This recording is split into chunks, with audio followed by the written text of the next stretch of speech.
So I file a column over the weekend called Deception on BillO'Reilly.com. And all of you millions of people around the world, you could just go to the website and read it. You don't have to be a premium member or any of that. It's posted every Sunday. Just hours after I post the column, Vice President Harris confirms everything I say in the column by her appearance on Meet the Press. And I thank her very much, and that is the subject of this evening's Talking Points memo.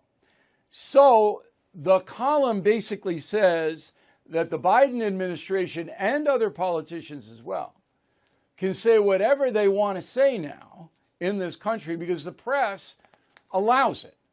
And therefore, the deception factor is rising. And it's not just liberal Democrats, it's all over the place. So we, the people, are being deceived on a daily basis about very, very important things. So here is how Vice President Kamala Harris made my point for me. Roll it. We're going to have 2 million people cross this border for the first time ever. You're confident this border is secure? We have a secure border in that is a priority for any nation, including ours and our administration. But there are still a lot of problems that we are trying to fix, given the deterioration that happened over the last 4 years. Oh yeah, Trump, that's right. Trump made the open border. The last 4 years is what she's referring to about Trump. Well, this is just unbelievable. And I'll prove it in a minute. I'm going to prove it to you.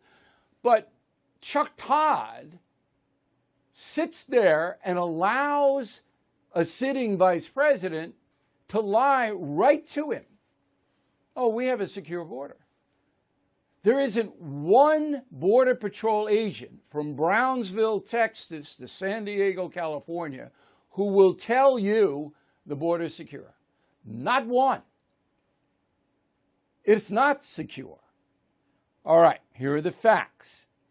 In Donald Trump's last year, 2020, there were 548,000 encounters with foreign nationals on the border. 548,000. Since Joe Biden's inauguration in January 2021, 20 months, 3,463,000 encounters. So from 500,000 and a half, okay, to 3.5 million. Yet Kamala Harris blames Trump for the incredible dereliction of duty coming out of Washington vis-a-vis the southern border. It's shocking, but even more shocking is for NBC News to hire a man to sit there on Meet the Press and lie. She lies right to him, and he lets it go. No follow-up, nothing. Tim Russert, a good friend of mine who used to do Meet the Press, some of you will remember. I know Tim's in heaven, and he's going, what the deuce? What the deuce? And that's why she can do it. That's why she can do it. All right, that's not the end of this. So then they go on to abortion. Go. We have some polling that shows confidence in the Supreme Court is at its lowest level that we've measured in over 20 years. How much confidence do you have in the Supreme Court? I think this is an activist court. What does that mean? It means that we had an established right for almost half a century, which is the right of women to make decisions about their own body as an extension of what we have decided to be the privacy rights to which all people are entitled. And this court took that constitutional right away. And we are suffering as a nation because of it. Again, Todd, your sister, there is no constitutional right to privacy. It does not exist. and privacy does not exist in this country. Okay? So every state has telephone laws. So you can't tap somebody, or you can't enter a domicile without a warrant. These aren't privacy laws. This is to prevent the federal government from spying on you. There are no privacy laws in America or any state.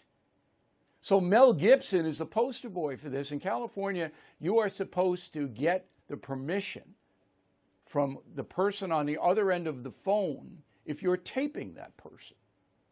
Well, Gibson was wailing on his ex-girlfriend or something. She taped him and put it out to the press. Totally illegal. Anything happened to her? No.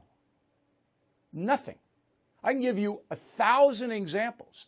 You can point a gizmo, an electronic tech-based gizmo, at a person's house from the outside and capture their conversations. Nothing will happen to you. So all of us who understand this know we do not have privacy in this country. And yet this woman, as dense as she is, masquerades that this is a constitutional violation of privacy by an activist court, which is absurd. Put the issue of abortion aside. And Kamala Harris, by the way, would not provide any protections for the unborn. None. You could execute the unborn up till birth according to her. And she's talking about rights, constitutional rights. But again, Chuck Todd, I mean, I'm telling you. So this whole thing, what I want you to take away from this monologue and from my column is that we are being deceived at the highest levels in this country. You are not being told the truth about things that affect you directly. And the press has totally abdicated its responsibility. And that's the memo.